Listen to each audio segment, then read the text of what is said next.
All right, so I got my recorder started, and this is not useful. That's actually how I do scheduling. It is also it's a spreadsheet. All right. Well, we can start with this. This is kind of cool.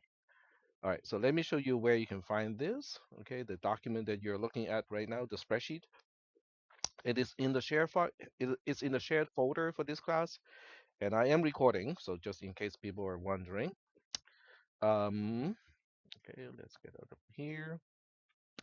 And the name of the spreadsheet is random Boolean expression. Okay, so it doesn't really fully generate the entire expression for you, but it does help you make some decisions and as you're constructing your own Boolean expression. So for people who want to practice, converting a random Boolean expression into CNF, this can be something that you might find handy. Okay. Um, so I'm going to tell everybody already because you probably already know LLMs can do it. Okay, they can convert a Boolean expression into CNF. But since your exam is on paper, you cannot use your AI during the exam, which means using AI to learn how to do it effectively is actually the way that you might want to pursue this, which also means that you want to give yourself, more exercises if possible to kind of practice how to do this part. So anyway, so this is a spreadsheet. I'm going to tell you guys how to use it. First of all, you probably want to make a copy of this. You can go to File, and then go to make a copy, and then just kind of clone the spreadsheet onto your own Google Drive. Once you have done that, you can adjust the probabilities if you want to. So the probabilities of B1 to B4, you can skew, okay, what operator is going to appear more often, okay?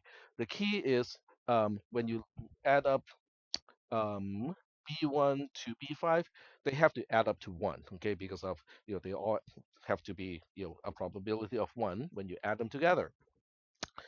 B5 is automatically calculated. It's 1 minus the sum of the previous 4, so you don't have to enter that. So, but you can adjust, okay, the probability of implication or and negation accordingly if you just kind of play with these numbers, okay? So for those of you who go like, okay, I really want to have more exercises with, things that involve, disjunction, okay, change this number, and you might want to adjust some of the other numbers too. So as it is right now, there's a 35% chance that it will land on a variable, which means that's a leaf node. Okay, you cannot expand the tree any further once you get to that point. All right. So I'm going to construct an expression using this tool right now. Okay, just as a illustration, a demonstration of how this works. So right now it has an implication. There we go. An implication has two branches. So the way I do this is I always follow the left branch unless it is a dead end. So now I have to generate the next available thing, and this is a checkbox. Whenever you click on the checkbox, it changes the random number and it changes the whatever is generated. So click it here. Oh, I think I just clicked in. It was another implication followed by an R Okay, so there we go. So this is a R. So that's a dead end. Okay, that's a leaf node. So once you have a leaf node, we go back to the previous one, and now we have to figure out the right branch of the second implication. It's a P. We put it here. Click this again. It's a multiplication. So the conjunction goes here. Okay, the next available open slot, and then we click again. This is another P over here. Click it again. There's another and nested over here, and there's another P. Okay, and we have to click it one more time at least. Oh, okay, not ending yet. So basically, are you guys kind of getting the idea how to use this tool? Um, there's an R here, and there's another and. So it can. it can be a little bit larger than what you want, but you can always choose and go like, okay, it's it's deep enough. Okay, we have enough nesting level, and you just go like, okay, change that, put in the S. Is that okay? So I think this is a interesting tool. Okay, you guys can use it for what you guys are doing. You can generate additional practice questions using this tool. Obviously, if you want to just have the AI to generate a random Boolean expression, it can do it too. Okay, it's just that this is another way to do it. So now let's just work with the expression that we have on the board. Okay, so this is another demonstration of how to derive the CNF. Is that okay? Is everybody okay with the demonstration? Okay, all right. So we'll go ahead and do this part, and I need my mouse pad. Mm, That is not the one that I want. That's the one. Okay, so this is actually from our own class. I think it's from one of the previous classes. So I'm just going to capture what I have on the board. So we have R implies P, and then that whole thing implies P and, oops, and then we have another P and then we have a or, uh, so that's a P or, oh, it's a, oops, yeah, okay, it's R or S, okay, R or S. Okay, so that's the expression that we have, and we are going to convert this into a CNF. Okay, so the first thing I usually do, as I said in the previous class, is to get rid of the implications. So I can get rid of one implication at a time, or I can try to get rid of all of them at the same time. One step at a time is, probably better. So I convert the first implication into not R or P, and then keep the rest. Okay, so copy and paste, certainly can be a useful tool. So I'm just going to copy and paste the rest. So now I have to handle this particular implication. So the way I do it, if I have an editor, which is what I would suggest you to do, is to use an editor to do all this, is I would turn the implication into an OR and then go back and negate the first part of the implication, or the left-hand side of the implication. So now we have all this, and I can do some simplification first. The next one is going to be a simplification. Now, strictly speaking, you don't have to do simplification, but doing simplification is handy because you make the expression less complicated than it has to be. So this is one simplification. It's called associative law. And because of that, I can also now, simplify this a little bit because P and P is just P. So I can get rid of, just make this a little bit easier to read. It, it's the same thing as before. And then we can use De Morgan's law. Okay, basically you also have to apply De Morgan's law until it cannot be applied anymore. Because the Morgan's law, basically every time you can apply De Morgan's law, you are identifying something that cannot exist in the CNF. So that's why De Morgan's law should be applied as long as it is applicable. So in this case, the De Morgan's law is applied to this negation of this or over here. So the way I would do it is also just kind of copy and paste like so. And then I would distribute the not into each component and then change the operator to an and if it was an or do it the other way around if it is the other way around. So now I have something that has, I cannot apply De Morgan's law anymore, and it has no implication. So at this point, I can also just do one tiny little simplification. Double negation cancels out. Okay, so we just have R left. So I will finish this whole thing and then we'll talk about how do I make sure that each step is not wrong, or how do I spot check that I did not make a mistake in all of these derivations. All right, so now that we have something like this, we can use distribution. So one thing you can notice is the right-hand side of the OR, which is this part here, is already CNF. Okay, let me double check. Do we identify the right-hand side of the overall OR is already a CNF? It is a conjunction of disjunctions. Okay, so when you have a situation like this on the other hand is also a CNF. So now you have a CNF or another CNF. So the way we handle this situation is to use distribution. So now you have two distributions. Okay, so I'm going to revisit distributive law, distributive law. Okay, so there are two distributions you can apply here. One says, A and B or C is the same thing as A or C and B or C. So that's one distribution. This is the one that looks really kind of odd for us because we are not used to seeing this in overall or general algebra. The other one is the opposite, which is A or B and C. It's the same thing as A and C or A, B and C. Okay, so those are the two distributive laws that we can apply. So now you look at this, you go like, which one should I apply at this point? The second one. Okay. So if you apply the second one, you can only apply that to the nested CNF on the right hand side.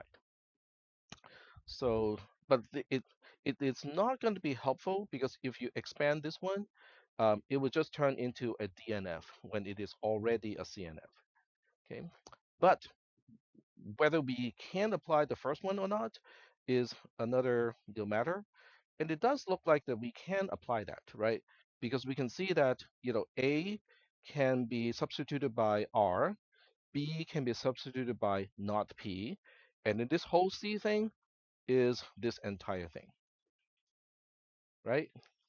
But then we have to think one step further is, well, that's going to complicate this whole thing here because the P is going to end up with something or P, and then this whole thing is going to have something embedded into the or. But that's okay because they stay disjunctive. So I think this is the best way to do it is to use the first of the two distributive law that we have listed here. All right, so let's go do that. So the way I would do it is to do a copy and paste, and then just distribute the additional R over here. So we have this R or P, and this is going to be a FOIL too. So if it's a FOIL, I have to be careful because we have to there'll be four terms that we end up with. So I think the best way to do that is simply to do it in a systematic way. All right. So because it's a FOIL, the R is going to be paired up with the P. The R is going to pair up with R or S. The not P is going to pair up with the P. The not P is going to pair up with the R or S. And every single time we do the pair, it is becoming a longer disjunction, and all the disjunctions will be ended together.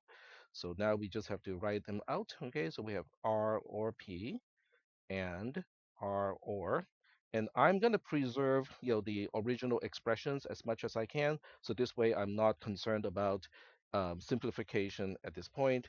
I'm simply mechanically pairing all those things together. All right.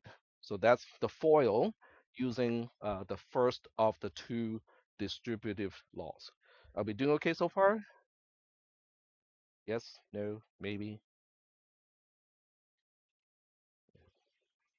yes, no. Hmm? We are using this, we are using the first one, but we are doing a FOIL.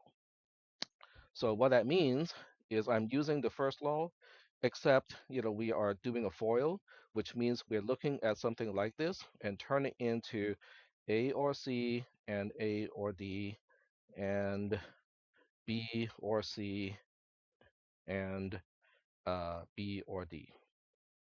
That's a FOIL. Yep.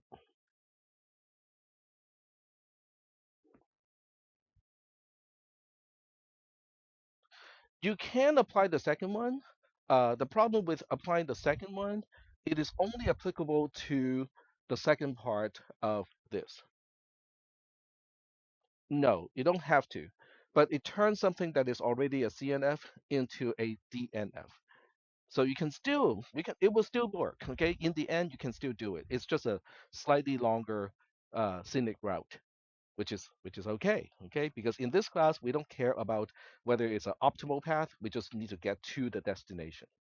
So instead of driving on Highway 1, you can always take, Highway 5. Yes,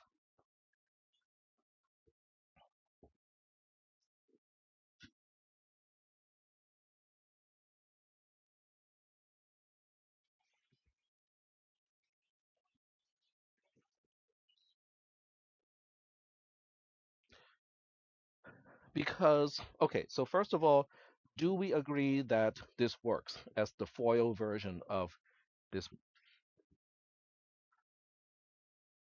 Yeah, because you you can also prove this one, step by step, because it is a so basically what happens here is instead of doing everything in one single step and looking at it as a foil, you can always apply just the law itself, which means the first step is you say this is A or C and D, and then the whole thing ended with um, B, oops, C.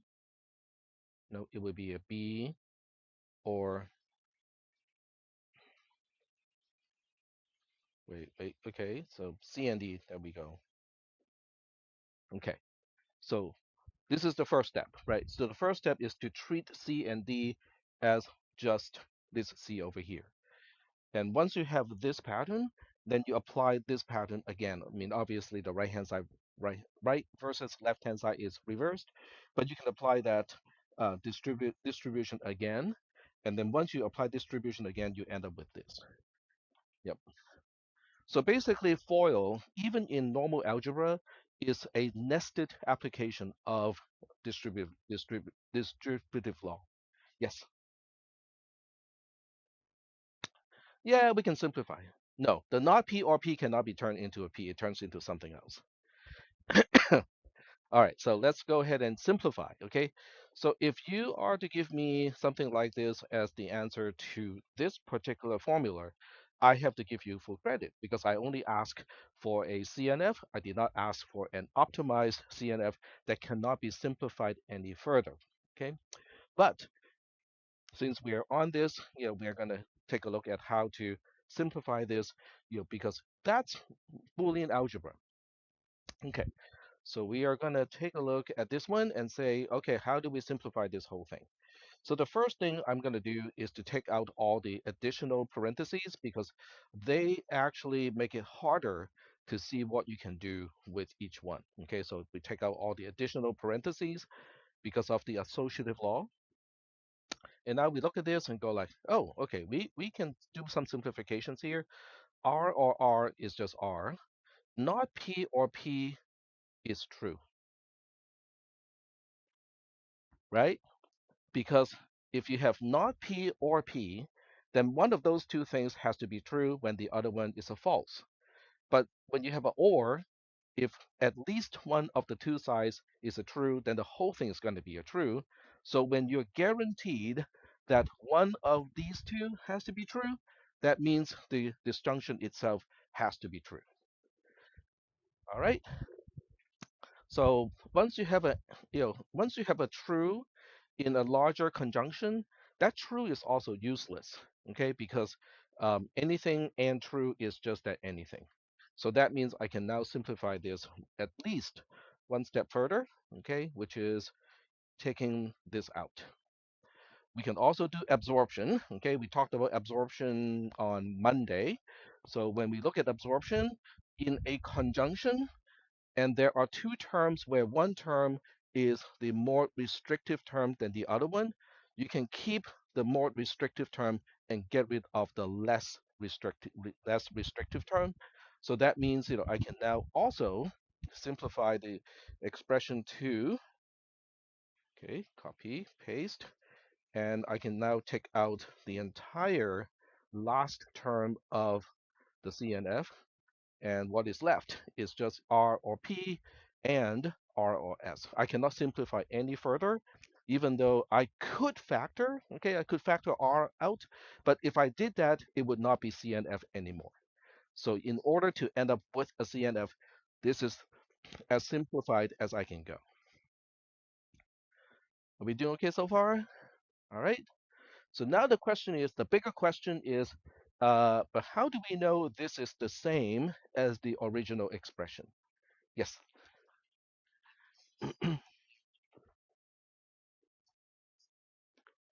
It's called absorption. Yep. So you're talking about the previous step? Yeah, absorption. Yep. All right. So now the big question is, did tech make a mistake in the process? Okay, because I'm quite infamous for making mistakes in something like this. Okay, something that's mechanical, even just arithmetic calculation, I would make mistakes. So I need a way to double check it, right? So the key is not to make mistakes. The key is, if you do make a mistake, make it easy to detect. Okay, make it easy to find out that, oops, made a mistake here. Then you can fix it as quickly as possible. So any ideas of how to detect whether I have made a mistake or not? Truth table. Okay. So who wants to do the manual truth table? I don't want to do it. Nobody wants to do it, right? So what do you do when you don't want to do the manual truth table? Write a program to do it. Okay? And then somebody's going to complain and go like, but Jack, nobody taught us how to make a truth table. Well, did you take CISP 360? That's all you need. You don't even need stinking object-oriented programming at all. Stinking. Yes, I did use that word, stinking. Okay? Because object-oriented programming is sometimes and many times in what I do unnecessary. Okay, I just need something done. I don't want to create a whole class hierarchy to capture what potentially may be extendable in a future program. So I will give you a quick and dirty program in this case. All right, so let's go ahead and work on that to your quick and dirty program. And this obviously will make some professors, teaching programming, frown because quick and dirty is exactly what we are not supposed to do. Okay, so we'll go ahead and say truth table.c. Not even CPP. This is not even C++ program. It's just regular C, which has no type of Boolean. Okay, because POOL as a type, it only exists in C++. Regular NCC does not support Boolean as a type. There's no, it's just integer. It's just integer. Yep. All right. So we're gonna take a look, okay? And just to help myself out a little bit, I need to take the first expression, okay? Because I cannot just go back and forth easily. So I'm gonna have to copy and paste it over here. So insert mode and paste it in. And then the last one too. Okay. Copy and then paste. Okay. And I'm gonna put both of these in comments for now because it's a C program and that's not, syntactically correct. All right. So this is what will make Ryan and probably Iraj frown because this is super quick and dirty type of program. So the way I do it is I use the int type because it's not a boolean. There's no bool type in C, and I'm gonna make one variable in the C program for each variable that is actually in the expressions. So I'm going to say P, Q, well, Q is not even there, so I don't have to deal with that. P, R, and S. Those are the only three variables that are in here. For P equals 0, P is less than 2, plus P, and then copy and paste because I just need another line for R and then another one for S. Whoops, like so. Okay, so I have a triple nested loop here, and at some point I'm gonna have to actually do something, right? So the do something part is to evaluate the first expression, which is the comment in on line one, and also the expression on line two, so that I can compare whether they are the same or not. Okay, so this part gets a little bit dicey, okay, because there's no implication operator in C++, okay, and you cannot fake one, okay, at least not in regular C.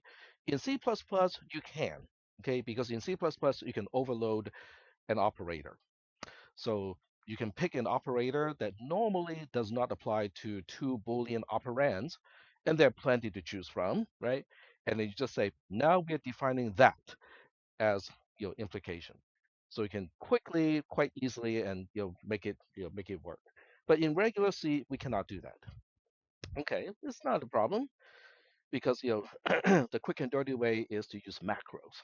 So I'm going to use a macro, and I'm going to have to use uppercase IF because if I use lowercase IF, um, it's not nice because I cannot. If I use lowercase if as a macro, then it will expand lowercase if every single time it sees that. So I cannot have actual conditional statements in my program anymore. So uppercase if is okay. You can also just misspell if or if or implies. Okay, well, this is the other way to do it. Okay, name the macro implies. So we just say, okay, implies takes two things, and the way it works is to negate the first one and then or the second one. The parentheses are necessary because in case A is a complex expression, the additional parentheses will make sure the evaluation of the OR is in the right order. Okay, so those are it's extra to it won't hurt us anyway. Okay, because you can just specify the expressions of A and B to the implies macro, just the natural way that you would type it. The parentheses will never be a part of what you have to deal with. Okay, so the extra parentheses doesn't hurt anything. Okay, so with that defined, I can now sort of define the first one. Okay, so if you want to utilize some additional expressions, we can do that. Okay, so we'll say the first one is we'll say exp1, and then second one is exp2. Okay.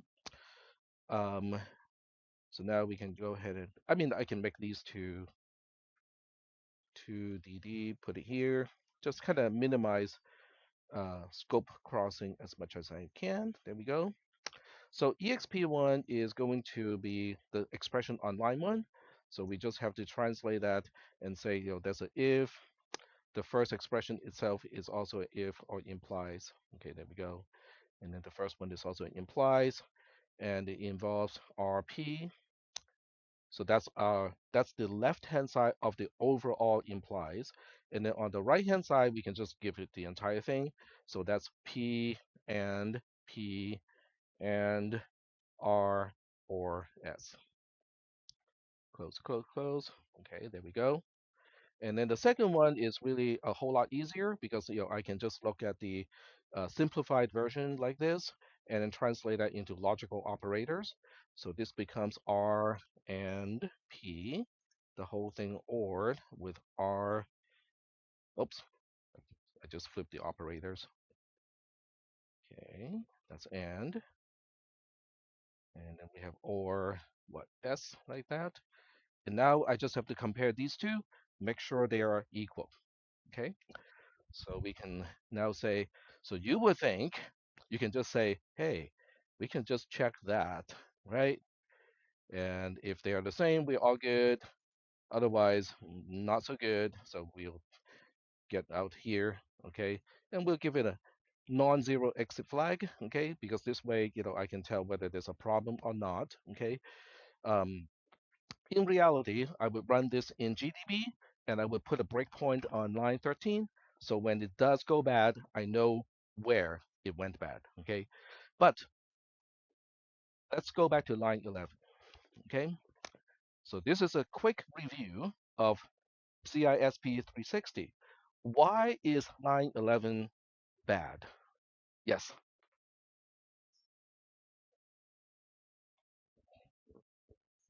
Yep. So you're correct. So let me first explain to the whole class why line 11 is bad. Because unlike when you have a bool type, 0 is false, 1 is true. When we are coding in just straight C, anything that is non-zero is true.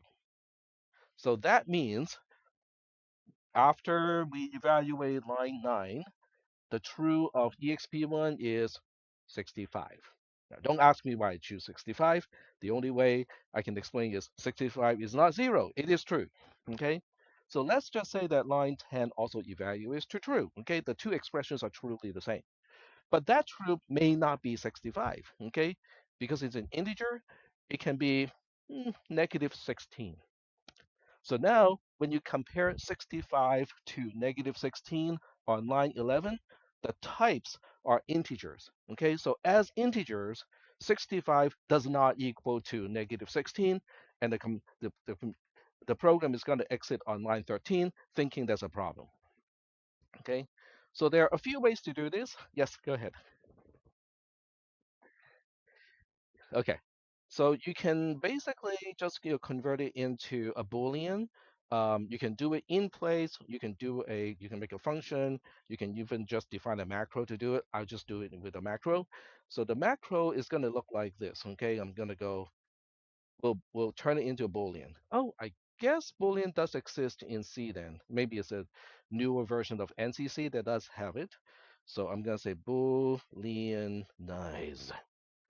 Yep. Okay. And the way to do it is simply to say if x is true, return a 1. If not, return a 0. Okay. So technically speaking, since I'm not using bool, and apparently in the later versions of C, you can actually use bool. So now we just have to booleanize both sides before we perform the comparison. Yep.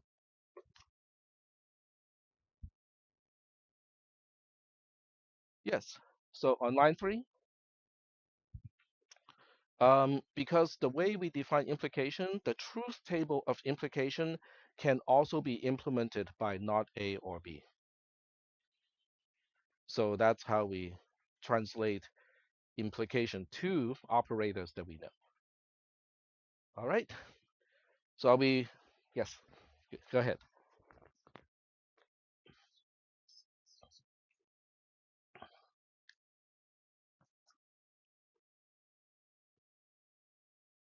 Those are not functions. Lines 3 and 4 are macro definitions, which means every time it sees implies, it would textually expand into whatever the definition of the macro is. And they can do all kinds of cool stuff. So, in if you don't like a particular word, okay, so this is something that can drive your other professors crazy, is to do something like this. I don't like the word while. I prefer, the word um, as long as, okay? So you can say as long as, and every time it sees as long as, it turns it into while. While will still work, yes.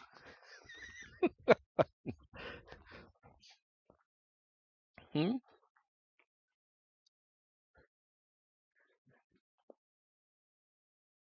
You define.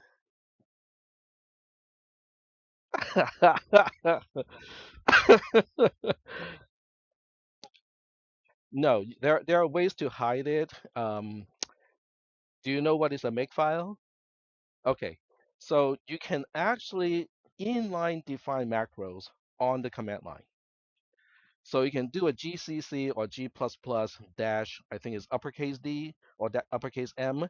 So you can define a macro on the command line,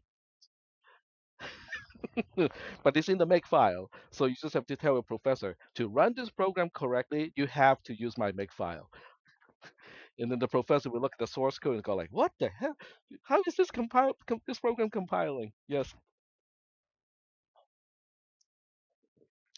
not by much. I mean, these are really quick and simple, textual replacement thing.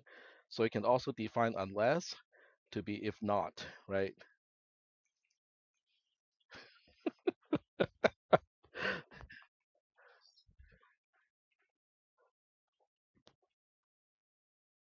Hmm? Yeah, this is a pre-compiler. The CPP, which is the C preprocessor, not pre-compiler, is the preprocessor that does all the replacement. So by the time it gets to the compiler, all the replacements are done already. Yep, yep. And it does apply that recursively. So that means if if one expands to another macro, it will keep expanding until it cannot expand any further. Yep. Yep. So yeah. So these two lines, line 5 and 6 would drive your other professors crazy. It's like there's no unless in C++. Now there is. Yes, I would probably be the worst computer science student ever. You know. All right. So let's go check this out. Check out this program. Okay. So I'm going to do a GCC-G, which includes debug information, -O, which specifies the name of the executable, tt.c. Oh, okay. I forgot to do something. Oh, because of exit. Oh, it's okay. We'll just say instead of exit, I'll just go like, hmm, we can do return, but I don't like doing return inside the whole thing. I'm gonna do it like this. Okay, result. Okay, and result by default is a 0, and then we will just return result over here, and this turns result to oops, anything other than 0. So I'm still affecting the exit code, um, but once it turns into a 1, there's no way for it to turn back into a 0 because there are no assignment statements to assign the 0 back into result after in the loop. Okay, so save everything and then just recompile the whole thing. Cool. Now we do a GDB TT, like so. And I just have to put a breakpoint on line 15 because if I land on line 15, that means something has gone bad, right? So if the breakpoint never activates, which means I run the program and it goes like everything is cool, that really means everything is cool. Does that make sense? Okay, so I'm gonna run the program, okay, and it says everything is good because it says exited normally. If you have any return code that is non-zero, it will say it exited with a code of something. Okay, so everything is all good. So this is one way to kind of save you some time so that you don't have to manually create a truth table and check everything. So you don't have to do it with every single step either. Okay, so that means when you look at this derivation, you can go through a few steps that you go like, okay, I'm pretty sure about these steps, okay? And then you just go like, well, maybe by the time I get here, I want to check it. Then you basically write a program like that, double check everything. If it's all good, you continue. If it's not good, you have to go back and figure out at which part it is you made a mistake. Is that okay? All right, cool. Um, any other questions? Yep.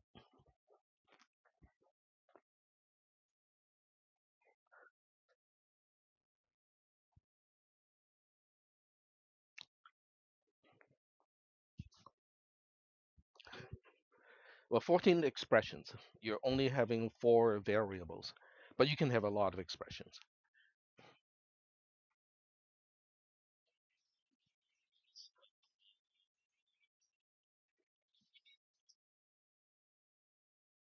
Yep. You need one loop nesting for each variable. Yep.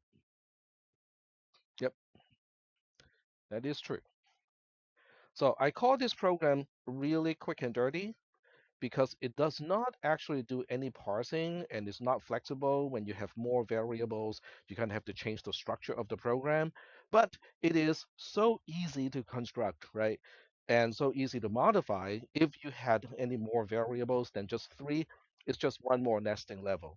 So I would say it is quote unquote scalable in the context of this class. And I will not give you the source code because it's so easy. You can just type it.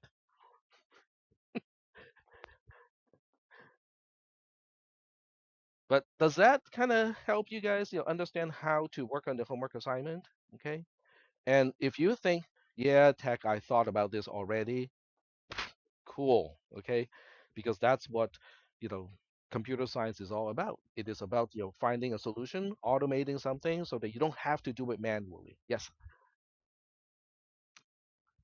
Hmm? Yeah. Yep. So this one is to help you with the CNF homework assignment. So as you're deriving the CNF along the steps, okay, you can just go like, okay, for every four steps, I'm going to double check everything. For people who are fairly confident with their algebra skill, they can do the check all the way at the end. So, you guys can you can take this as far as you want, or you can just leave it as is. Yep.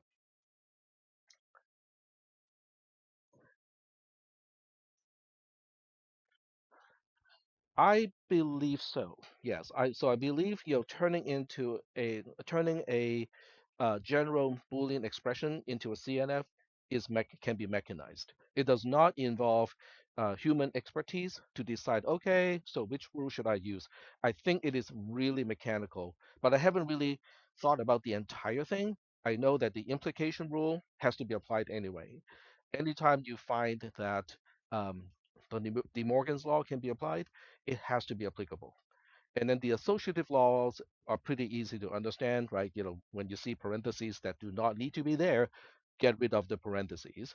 So, so there are only a few true end states you can end up with that require some additional processing. And I think all of those can be enumerated, which means we can look at every single possible situation and just say, okay, if you end with this state here, apply, in this case, distributive or in the other case, you have to apply something else. Okay, so I think it can be mechanized entirely.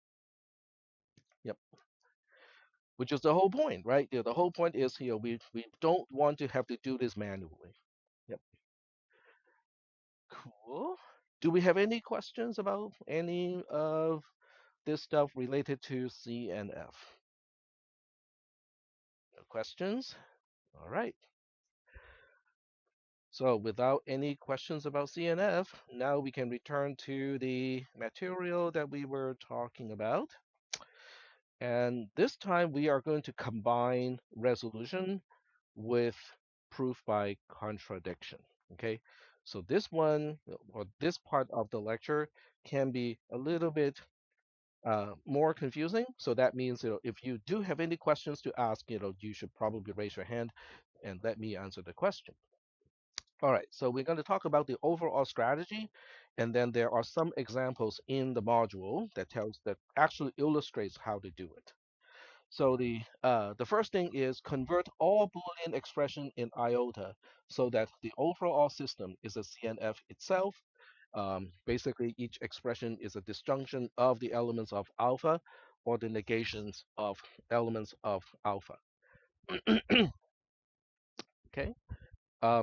And then the second one is to negate the theorem that we need to prove and turn that negated theorem into its own CNF, combine the two CNF into one single CNF, and then apply resolution until we cannot apply any further resolution or until false is the result of the resolution.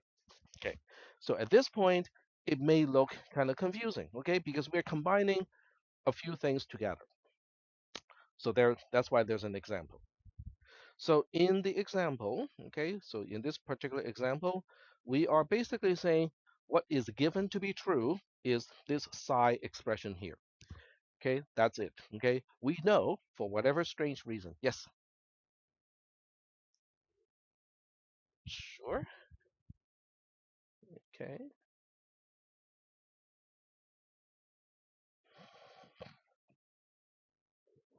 all right. So down here on the screen, I'm going to scroll up just enough so that people in the back can see the expression that I'm talking about right here. There you go. So for no particular reason, I'm just going to tell you that don't ask me. Okay, we know that not P or not R implies Q, and P or T is guaranteed to be a true expression. Okay, it reflects some kind of strange reality. Okay, and then we will turn it into a CNF, into oops, where is my cursor? There we go. So we can turn this psi into this CNF, okay?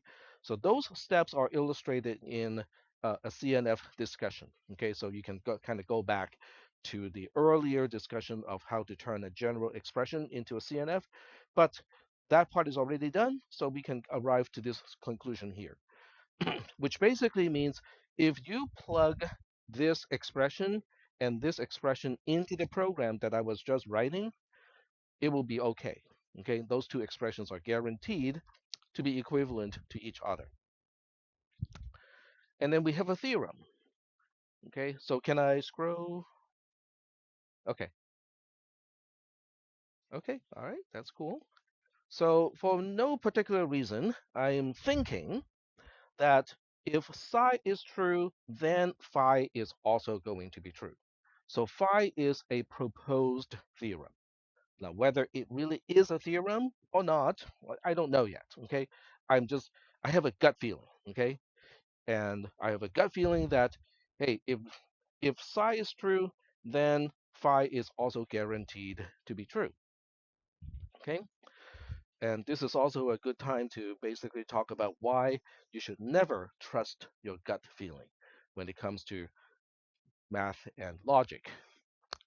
So I'm going to give you another story. Okay, so in graduate school, when I was working on my dissertation, my advisor said, okay, Tack, you can use this theorem as a basis for your own research. Okay, so build upon this particular theorem. Okay, I look at the theorem, it kind of makes sense. Okay, so at first glance, it's like, yeah, that kind of makes sense. And then after a week, I go like, no, it doesn't seem to make sense. Okay, I just have this kind of gnawing feeling. Okay, that something is not right about the theorem. I went back to my advisor and said, hmm, that particular theorem is giving me this kind of gnawing feeling, okay, that it is not entirely true. So can I look at the actual proof of that theorem? My advisor said, yeah, it's in the master's thesis of so and so. Okay, I looked it up and I read the master's thesis. The theorem was never proven. Okay, the conclusion was simply the second part of a sentence that has obviously in it. Okay, so it goes like blah blah blah blah blah.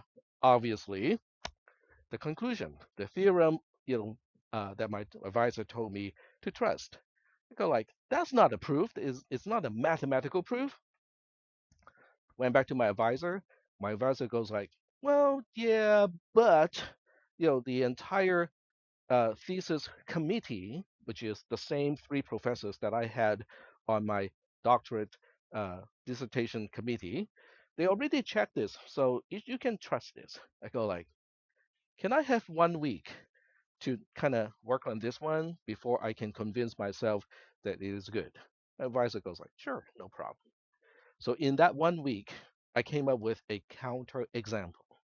So to prove a theorem is wrong, you need just one, okay, counter example, and go like, see, in this particular case, that theorem is wrong. That statement is false.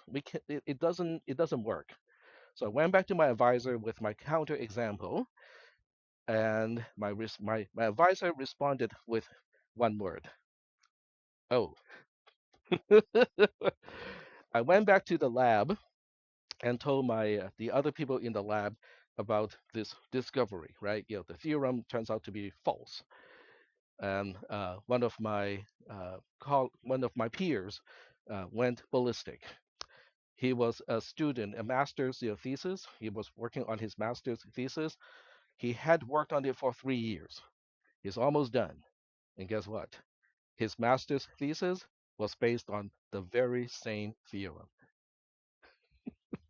What he said on that day, I cannot say it here because it would have certain criminal implications on his part. So I cannot repeat what he said. But let's just say that he was pissed. So anyway, this is the kind of explanation of why you cannot and should not, trust your gut feeling when it comes to things where whether it is true or not is actually important. Now, if you're writing a social media app, okay, and you think this is the best way to evaluate whether these two people should hook up or not, I cannot care less, okay? If you have a gut feeling of this equation works best, fine, go with it, okay? On the other hand, if you're trying to write software for, uh, let's say, the Mars rover, the landing sequence of the Mars rover, don't trust your gut feeling. Okay? Don't trust assumptions of any kind. Have you guys heard about we lost one of the land Mars rovers because of a unit assumption? Okay, some people not. Okay, so do you guys want to talk about it? Okay. I mean, the people who know about it, do you guys want to explain what happened? No? Okay, that's fine. I'll explain it. It's about metric unit versus SAE units. So the radar returns a signal, okay, to tell the landing vehicle how far it is away from the surface. Because depending on how far you are, it has to, basically fire the retro, rockets to slow down the descent, and then at some point has to deploy either the parachute or has a, kind of like a buffer, inflatable something, that it has to activate. Well, as it turns out, the assumption of the unit was wrong. So the radar unit returned something in, I guess, in meters, okay? And then the software to interpret that data to decide when to fire the retro rocket was measuring in, say, feet, okay? There are more than 3 feet in a meter. So that means the landing vehicle never fired the retro rocket because the reported number is in meters, which is always going to be a third, at least a third, at the most a third, I should say, at the most a third of the actual distance in feet. So the conditional statement never fired. So we just crashed a multi-million dollar, probe on Mars because of that one little assumption. People did not check, which also lead to a discussion on GPTs and LLMs and stuff like that. Okay, the reason why it is related is because LLMs make assumptions all the time. Okay, if you say I want to write a program to do X, Y, and Z, okay, it will make assumptions. Okay, if you did not mention all of the other parameters and all the other variables and conditions and whatnot, the AI will not come back and say, Tech, what you told me is good, but I can interpret what you said in these 20 different ways. Okay, so which way do you want? Or it won't identify and say there are certain unknown things that you did not specify. I need to know about those things before I can proceed. It doesn't come back. That's not how LLMs work. Okay, it will generate the next token, even though that next token is really uncertain. It will just pick one and say, "Yep, this is going to be the next token." Hmm? You can potentially ask the AI to assess your statement and see if there are alternative interpretations. I think that query or that prompt would actually work. But you have to be very conscious about doing that all the time. Because if you phrase your prompt that way, then the AI, it would, in the context window, it would understand that it's supposed to generate multiple interpretations of what you just said. And then as it generates the multiple interpretations, the alternatives, it would look at one and then go like, okay, I got one already generated. I need to look for another one. Then it generates the next one. Okay, and then it would just generate a bunch until it until there's a terminal condition related to LLMs, because if there's no terminal condition, it will keep going, right? Because it's always like, oh, here's the next token, here's the next token, here's the next token. So there's a mechanism that tells the LLM that, okay, I better shut up now.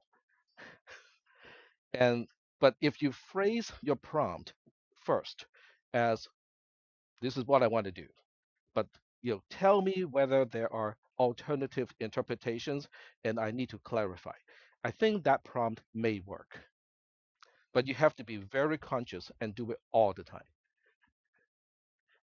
So this is a theory, okay? Just like phi, this is a theory which I have not proven one way or the other, but you guys can test that, okay? Just kind of play with it and see whether that is the case or not. So yes, I just kind of um, digressed, okay, into something that is not related to the class material, but I think it is actually relevant to what you guys need to know given the future that you'll be stepping into. So anyway, you can disagree and you can state that disagreement when you get the evaluation, because this is the semester. Remember, that I'm going to get evaluated. It happens every 3 years. So you can state your opposition of and say, tag talk, keep talking about stuff that is not related to the class. It doesn't help me get my degree, and so I can move on and transfer to the next university. You can definitely write it down. Anyway, so getting back to the context here, this is phi. Okay, phi is a proposed theorem. I don't know whether it is supposed to be true or not. Okay, whether this is supposed to be implied by psi or not. So what we need to do, the first thing is to negate the phi. So the negation of phi is the negation of the actual expression of phi, which is not t implies p. And you're going through a few steps. I arrive to t, not t, and not p. Okay, in other words, the negation of phi is a CNF of not t and not p.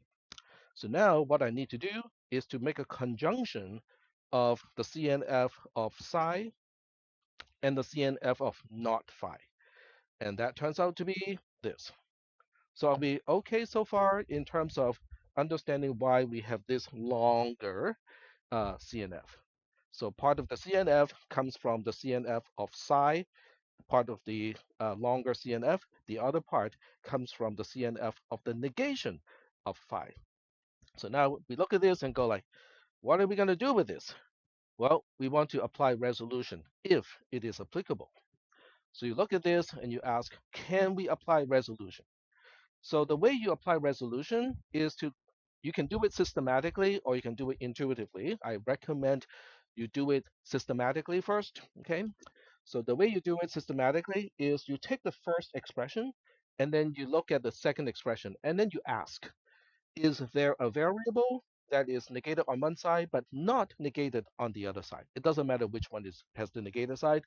But in this case, between these two, obviously, that pattern does not match, right? Because this one has not P, this one also has not P. I need the other one to be not negated, or at least one. I need one of them to be negated, one of them to be not negated. R does not match Q or P in any way, so we cannot apply resolution. We compare the first one with the third one, okay? Cannot apply resolution because they are different variables to begin with, okay? Doesn't work that way. We compare the first one to the last one, that cannot apply resolution.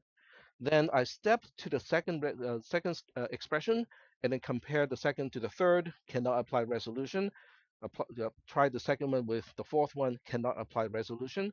And then I go to the third one and try to resolve with the last one, cannot apply resolution. So I can now conclude that no resolution can be applied. And yet, I do not arrive to the conclusion of a false. So what that means is phi is not a theorem. Yes.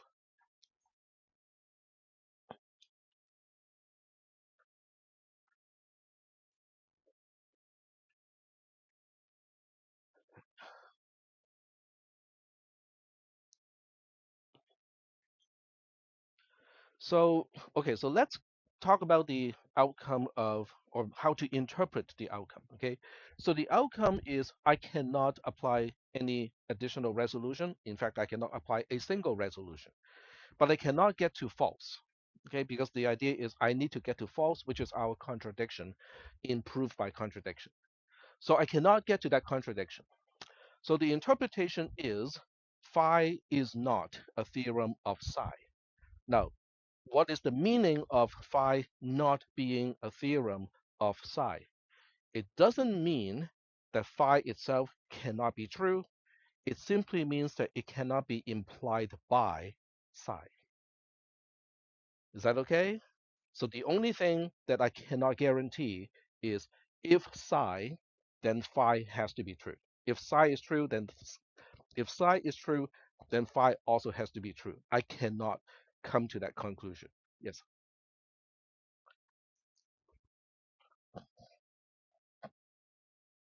Yes, because of proof by contradiction.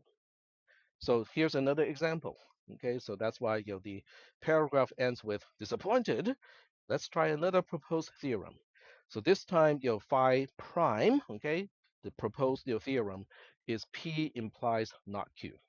Okay, so the first thing we need to do is to negate the theorem or the proposed theorem. So the negation of P implies not Q is the negation of P or not Q.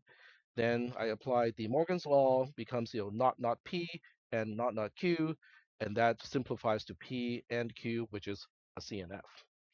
So now I can take a look at um, the conjunction between those two. So psi is the same psi as before. Okay, so that psi is really the same as this particular psi over here, but this is not phi prime, which is P and Q. So the first line is the concatenation of the two CNFs. Are we understanding the concept? Okay. The first part of the concatenation, this part here, is actually just psi itself, except it is re-expressed as a CNF. The second part, which is this part here, is the CNF representing the negation of phi prime, and phi prime is our proposed theorem. In other words, this is just a awkward way of looking at psi and not phi prime, okay, which is what we need to evaluate in proof by contradiction. So the next step is a resolution. So this is a resolution because I am taking this expression, which is not P or not Q, and I'm taking this expression, which is just P by itself. This is the negation of P. This is P non-negated. These two can resolve. When you resolve, you are basically taking everything other than not P or P from both of the expressions and concatenate the rest together. So that's why the result of these two being resolved is this term over here, because not Q is the only thing left over after the resolution. Are we still doing okay so far? Okay. So now, so I can append not Q into this expression because anything that is implied can be appended to the conjunction without changing the meaning of the conjunction. Okay. So now I look at, so now we move the cursor down by one line. We look at this one here. So this one definitely is not using a systematic way of looking at things because I'm just giving you the shortest way of getting to the zero. This is Q as one of the terms in the conjunction. This is not Q as one of the terms in the conjunction. Now, if you say, but Q is not a disjunction and not Q is not a disjunction, just look at Q as Q or false. You look at not Q as not Q or false. Okay. So now are you satisfied that they can be resolved? One has Q, one has not Q. The two expressions can be resolved, and it would resolve to false or false, which are the leftovers after the variable they use for resolution disappears. Are we still doing okay? Yes. The zero comes, it's not there explicitly because I don't need it to be there explicitly. So basically what I did, okay, in this case, it's Q, right? But Q is the same thing as Q or false. Not Q can be re-expressed redundantly as not Q or false. So when I resolve these two, okay, so when I resolve these two, it becomes the leftover from one or the leftover of the other one, and that is just false itself. So basically, I was using a few, you know, hidden steps, to come to the false. So now I can, basically when I resolve this expression with this expression, I end up with this expression. Okay, but if you have one false in a long conjunction, the long conjunction itself has to be false because anything and false is false. So that's why we can now come to the conclusion of false over here, which basically means psi and not phi prime is false. So according to proof by contradiction, now we know that phi prime is a theorem of psi. So this is how all the pieces that we have talked about fit together as the step of proving something. Are we still doing okay so far? So it might take you some time to digest it. Okay, so that's why I would definitely recommend uh, you guys to spend some time to think about it. Okay, just so the way to study stuff like this. Okay, this is just me. Okay, when I study something that is kind of abstract and has a lot of steps and has a lot of concepts that are interconnected, is I'm not just going to read this. Okay, in other words, I'm not going to read this until I go like, oh, I can remember every single sentence. I must be understanding this concept. Okay, I won't do that. Okay, instead, I would just kind of look at the whole thing and basically take a look at the overall picture first. Okay, to see how the major pieces fit together, and then I look into the smaller steps and understand the mechanism of how each smaller step is a part of the larger steps. But everybody has a different way of studying or understanding concepts. So whatever it works for you, is cool. Okay, I'm just telling you how I would have approached this kind of material. But that's basically the end of the propositional calculus or propositional logic module. Is to say that, oh, okay, now we have a definitive way to come to a conclusion whether a proposed theorem is actually a theorem or not. Okay, so what about infinite loops, right? Can we end up with some kind of an infinite loop here? Well, the first thing is how many expressions can we possibly end up with? So let's just say that we have three variables involved, okay? So we have P, Q, R as our potential variables. So let's just assume that is the case. How many expressions can you come up with? How many disjunctive expressions can you come up with only these three variables? We talked about this on Monday already. 27, okay, because it's 3 to the power of 3. Because when you think about an expression, okay, it is something or something or something. And each one is either related to P, Q, or R. But each slot only has three options. Either P is present and not negated, or it is present but negated, or it is not present at all. So there are only three options. So that means if you enumerate all the possible things, you can have P or Q or R, you can have P or Q or not R, you can have P or Q. So these are all the things that start with P or Q. And then you just kind of generate the rest of it using a similar method. There'll be 27. So that means at some point in time, your resolution engine will be detecting that it has hit a dead end. In other words, you can no longer generate new expressions anymore. All the expressions that you can come up with are the ones that are already on the list. That is a detectable condition. So once you get to that particular condition, is a dead end. So if you cannot get to the false and you're also getting to the dead end where resolution cannot give you new expressions anymore, then you can stop the whole process and come to the conclusion that the proposed theorem is not a theorem. Yes,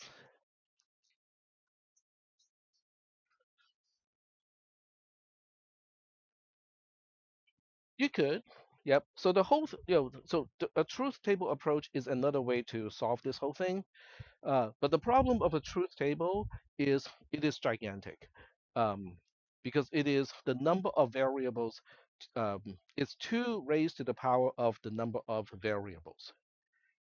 But you can also argue that this method is just as gigantic because the actual space of all the available disjunctive terms is even bigger, but it's sparsely populated.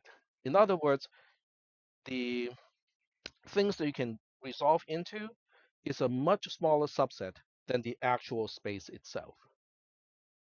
So in terms of time complexity, this method would still be faster compared to using the truth table method when the number of variables is large.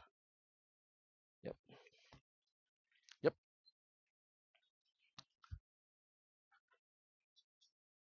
Yep.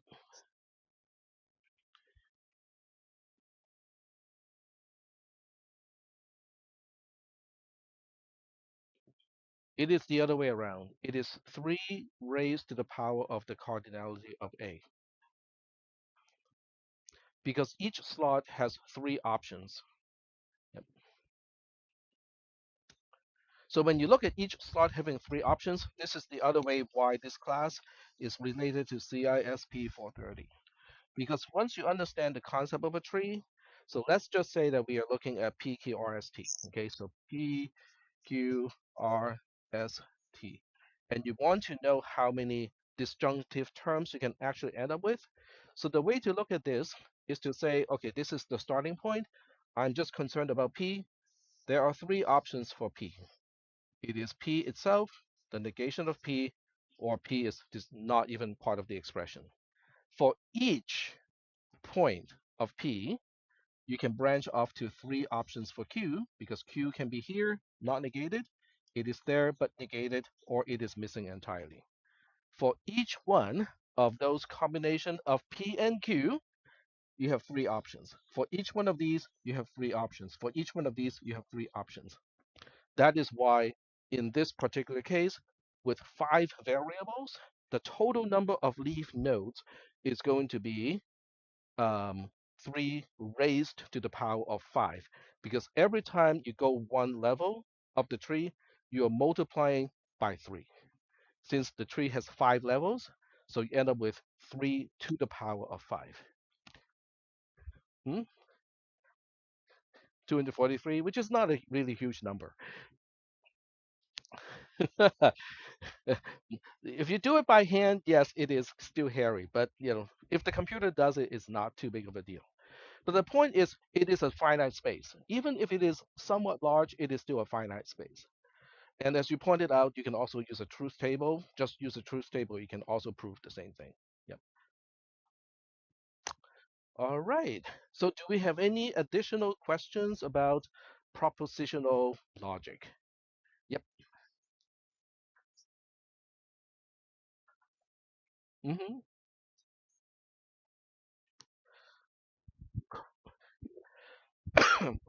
Yes. So when we say something is a theorem, okay, so let's look at phi implies phi, okay? Psi would be everything that we start off with, okay? So in the case of the pigeonhole principle, in this case, psi would be the fact that you have more pigeons than there are pigeonholes. The number of pigeons and pigeonholes are natural numbers, okay? So those are the things in psi. Phi, on the other hand, is the conclusion that at least one pigeonhole is going to end up with more than one pigeons. So that's how the whole thing works, right? So if the implication is true, that means it doesn't mean that in reality every pigeonhole is going to have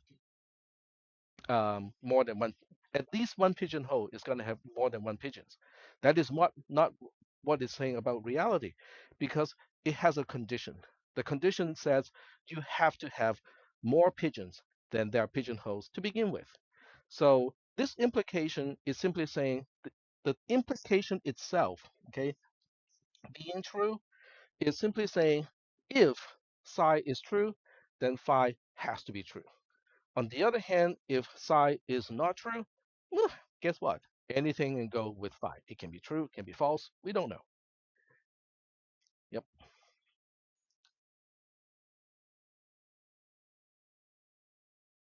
No, because 1 plus 1 equals 2 is an interpretation of value. So that's axiomatic. That's how we define the digits. So we cannot prove it that way. Um, any other questions? Yes.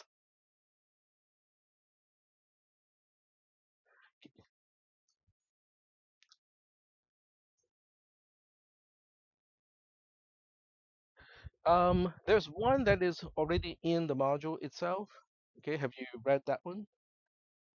Okay, yeah. So there are at least one already in the module. Okay, so let me go all the way back to here and then look for that. Exercise right there. Yep. So this is an exercise. This is the expression, and this is how it is derived into. Um, nope, I take it back. That is not true. Proof by contradiction. Nope. So there is the. So we want to convert this one, but I'm not sure whether there's an example. Hmm, I'm pretty sure there is. Oh, there we go. So this is an example of section 5.2.1. It starts with this as our psi, which is not a CNF. And then through all of these steps here, it is derived to something that is CNF. Now, in this case, some people can say that, tech, look at this. It goes beyond the screen. It is so gigantic and huge. You cannot expect me to do something like that. Well, guess what? In this case, I took the scenic route. There's actually a simpler way to do that. Okay, so that's kind of the whole thing about proving theory, not proving, but using algebra to prove two expressions are the same. They're always usually there are several ways to do it, and I ended up choosing one way that is kind of tedious and long. Doesn't mean it's wrong. It's just kind of a scenic route. So you can take the same thing, okay, take the same expression, and try to use fewer steps to get to the CNF. So that's one exercise. So the other thing we can also do is you can randomly generate some expressions, and then you just kind of try to turn it into a CNF. I would say if you use AI, okay, use an LLM to try to convert it into a CNF, it might work. I haven't really tried it on more complex expressions, but it might work. And the way LLMs can handle problems like this is both mysterious and not mysterious. It is mysterious in the sense that the LLM never really understand the rules, okay, not symbolically, but at the same time, it can do the manipulation because somehow that knowledge is embedded into the billions and billions and billions of floating point numbers, as critical parameters in the neural net. So that's one of the things about LLMs is it is really a gigantic black box that we don't really quite understand how it works. Yep. And now the Pentagon is relying on such black boxes. The Pentagon. Yeah. Yep. Yep. The war on Iran uh, is, the decision making part is partially reliant on AI.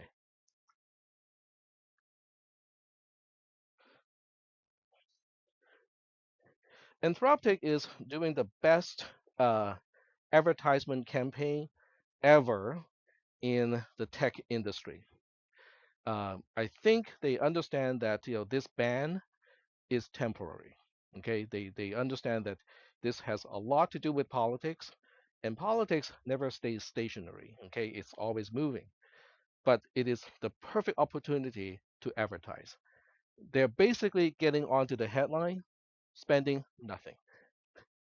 Now, they lose the contract on one hand, but guess what? Most of the other AI companies lost the contract anyway, right? So losing the contract is not something that they could not account for in terms of financial planning, but using this opportunity and turning it into the after, de facto advertisement campaign where they can appear on all the headlines without having to pay a single penny, that is ingenious. And I bet you that is something that Claude came up by itself. So the CEO just typed the question, just, okay, what should we do? Okay. And the Claude just comes back and say, just say no to the Pentagon. That would be pretty funny if that is actually what happened. Oh, I don't think it's crazy. I think that's what people are doing now. And the counter example of that is Mark Zuckerberg's strategy on AI. He's spending these billions of dollars to steal people from other companies, and he's getting all the top-notch people um, without thinking the human psychology part of what happens when you get all of these super duper high-end AI researcher in the same room. He's thinking, oh, they're all working for me, right? So they're all going to be happily working together and they're going to come up with a great product for Meta and turn me into an even richer man. Well, that is unfortunately is not how human psychology works. When you put a bunch of people like those together, guess what? They all have egos. The first thing they do is to figure out. So when you sign up for the contract, how much money did were you paid? You got 100 million. What about you? What? You got a billion and only got like 200 million. What's up? I don't like you anymore. And the even more importantly, and this is actual, this is real stuff, right? What do you think existing employees of Meta will think when they learned that their colleague, the peer, is going like, okay, I'm making a pretty good salary. Okay, I'm making 400K a year. Okay, I'm good. I'm cool, man. And then you go like, well, I just signed up and I got $1 billion. It's like, what? It's not even in the same unit. Okay, I'm making 400K a year. Okay, it's gonna take a lot of 400K to make up for 1 billion. It's like, I don't like you anymore. I, I don't want to work with you. So that is exactly what is happening at Meta right now. Mark Zuckerberg, as the smart person in the room, should have asked his own AI and say, what would happen if I get spend billions and billions of dollars to get all of these people together under one roof working on the same project? His own AI would have said, bad idea. I like irony that's like this. It's like makes my day.